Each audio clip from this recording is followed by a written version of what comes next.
I'm Dr. Gauri, Director and Pathologist, Day Diagnosis, Palakkad. എന്തൊക്കെ test ചെയ്താൽ നമുക്ക് diabetes കണ്ടുപിടിക്കാം? അല്ലെങ്കിൽ നമ്മൾ ഡയബറ്റീസ് ഉള്ള ഒരാള് നമ്മുടെ ഷുഗർ ശരിക്കും നോർമൽ ആണോ എന്നറിയാൻ എന്തൊക്കെ ടെസ്റ്റ് ചെയ്യണം?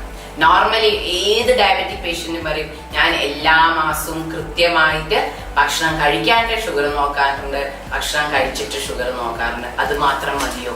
ഒരേ പോരാ. ഞാൻ അടക്കമുള്ളവര് എനിക്ക് അസുഖമില്ല എന്നുണ്ടാവാനാണ് ഇഷ്ടം, ശരിയല്ലേ? ഞാൻ നാളെ ബ്ലഡ് ടെസ്റ്റ് ചെയ്യാൻ പോവുകയാണെങ്കിൽ ഇന്ന് വൈകുന്നേരം ഞാൻ അല്ലെങ്കിൽ ഇന്ന് ഉച്ച തൊട്ട് ഞാൻ എൻ്റെ കഴിക്കണ ഭക്ഷണങ്ങളുടെ അളവൊക്കെ നന്നായിട്ട് കുറയ്ക്കും, നല്ല മെയിൻറ്റെയിൻ ആവും. നാളെ രാവിലെ ആകുമ്പോൾ എനിക്ക് ഫാസ്റ്റിംഗ് ഷുഗർ 130 അല്ലെങ്കിൽ 110 ആയിട്ട് ഞാൻ കുറയ്ക്കും. നോർമലി 126 മുകളിലാണെങ്കിലാണ് ഡയബറ്റീസ് എന്ന് പറയാം. എൻ്റെ ഷുഗർ 110. ഭക്ഷണം കഴിച്ചിട്ടുള്ള അളവോ അതും 160. ഷുഗറേ ഇല്ല എനിക്ക്. ഞാൻ എന്ത് ചെയ്യും? എൻ്റെ മക്കളെ അറിയിക്കും എനിക്ക് ഷുഗർ ഒന്നുമില്ല. അപ്പോൾ മക്കൾ ഗൾഫിലൊക്കെ ആണെങ്കിൽ നല്ല നല്ല മിഠായികൾ കൊണ്ടുവരും. പിന്നെ ഇപ്പം ഇന്ന് ദീപാവലിയും ഒക്കെയാണ്, നിറയെ സ്വീറ്റ്സ് ഒക്കെ ഞാൻ തിന്നും. അതൊക്കെ ശരി. കുറേ കഴിയുമ്പോൾ നമുക്ക് എന്തെങ്കിലും ഒരു അസുഖമാകുമ്പോഴാണ് നമ്മളുടെ യഥാർത്ഥ രൂപം പുറത്തു വരിക. അപ്പം അതിനെന്താണ് ചെയ്യേണ്ടത്? ഫാസ്റ്റിംഗ് ഷുഗറും BP ഷുഗറും ചെയ്യേണ്ട എന്നല്ല പറയണത്. അതിന് കൂടെ HbA1c എന്നുള്ള ഒരു ബ്ലഡ് ടെസ്റ്റ് ഉണ്ട്. 3 മാസത്തിലെ നമ്മുടെ ശരീരത്തിലെ ഷുഗറിന്റെ അളവ് അറിയാനുള്ള ഒരു ഇതാണ്. അതിന് ഭക്ഷണമായിട്ട് യാതൊരു ബന്ധവുമില്ല. കഴിഞ്ഞ 3 മാസം നിങ്ങൾ എന്തൊക്കെ ഭക്ഷണം കഴിച്ചോ അതെല്ലാം നിങ്ങൾക്ക് കൃത്യമായി അതിന്റെ അളവ് അറിഞ്ഞ് ആ ഷുഗർ എത്ര ലെവലുണ്ട് എന്ന് അറിയിക്കാൻ പറ്റും. അതിന്റെ നോർമലി 5.6 ആണ്. ബിലോ 5.6 ആണെങ്കിൽ നിങ്ങൾ നോർമൽ. അപ് ടു 6.5 ആണെങ്കിൽ ഓക്കെ, ശരി. പക്ഷെ 7ൽ കൂടുതലാണെങ്കിൽ നിങ്ങളുടെ ഡയബറ്റീസ് കൺട്രോൾഡ് അല്ല. നിങ്ങൾ അപ്പം തുടങ്ങണം നിങ്ങളുടെ ഡയറ്റും എക്സസൈസും എല്ലാം ചെയ്യാൻ. ഒന്ന് HbA1c. പിന്നെ 6 മാസത്തിലൊരിക്കൽ ഒരു ഡയബറ്റിക് പാക്കേജ് ആയിട്ട് ചെയ്യാനുള്ള കുറച്ച് ടെസ്റ്റുകളുണ്ട്. ഹാർട്ടൊക്കെ നോർമലാണോ, കൊളസ്ട്രോൾ ഉണ്ടോ? ഡയബറ്റീസിന്റെ ഒരു സ്വന്തം സുഹൃത്താണ് കൊളസ്ട്രോൾ. ഇൻവേരിയബിളി കൊളസ്ട്രോളിന്റെ ലെവൽ കൂടുതലായിരിക്കും. അപ്പൊ കൊളസ്ട്രോൾ നോക്കണം, കൊളസ്ട്രോളിന്റെ ലെവലുകളെല്ലാം ചെയ്യുക. ലിവർ ഫംഗ്ഷൻ, ലിവർ എല്ലാം ശരിയായിട്ട് വർക്ക് ചെയ്യുന്നുണ്ടോ നോക്കുക. അവിടെ ഒരു യൂറിയ ക്രിയാറ്റിൻ നോക്കുക. യൂറിയ ക്രിയാറ്റിൻ നോർമലാണ് പറഞ്ഞാൽ നമുക്ക് അതോടുകൂടി കഴിഞ്ഞു ഇല്ല. യൂറിനില് പ്രോട്ടീൻ, നോർമലി യൂറിൻ പ്രോട്ടീൻ ഭയങ്കര കുറവാണ്. ഒരു ദിവസം 150 മില്ലിഗ്രാമിനേക്കാളും താഴെ മാത്രമേ യൂറിനിൽ പ്രോട്ടീൻ വരാൻ പാടുള്ളൂ. അപ്പൊ അതിന്റെ അളവ് നമ്മൾ ടെസ്റ്റ് ചെയ്യണം.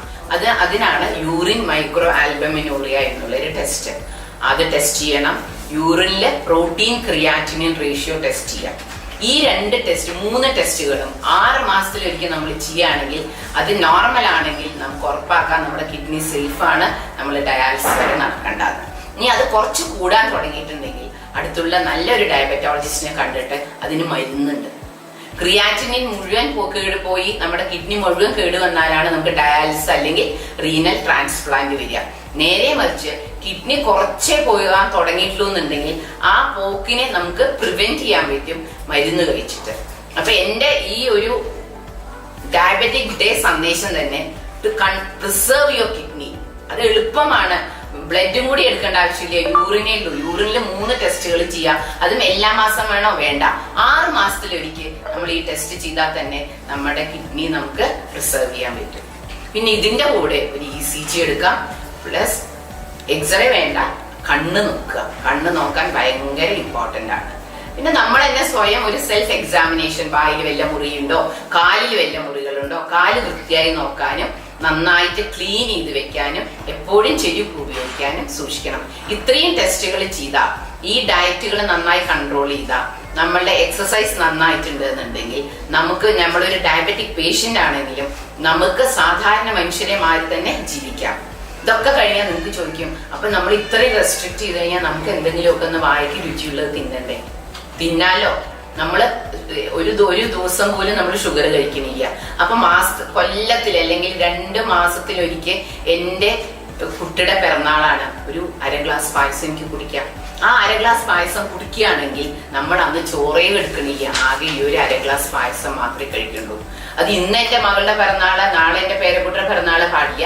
നമ്മുടെ മനസ്സിൽ നമ്മൾ നിയന്ത്രിക്കണം എപ്പോഴൊക്കെ നമ്മളിത് കഴിക്കണം എന്നുള്ളത്. അങ്ങനെ ഒരു ഐസ്ക്രീം വേണമെങ്കിൽ കഴിക്കാം. പിന്നെ മാമ്പഴം, ചക്ക, സാധാരണ പഴങ്ങള് എല്ലാം വേണമെങ്കിൽ മിതമായിട്ട് കഴിക്കാം.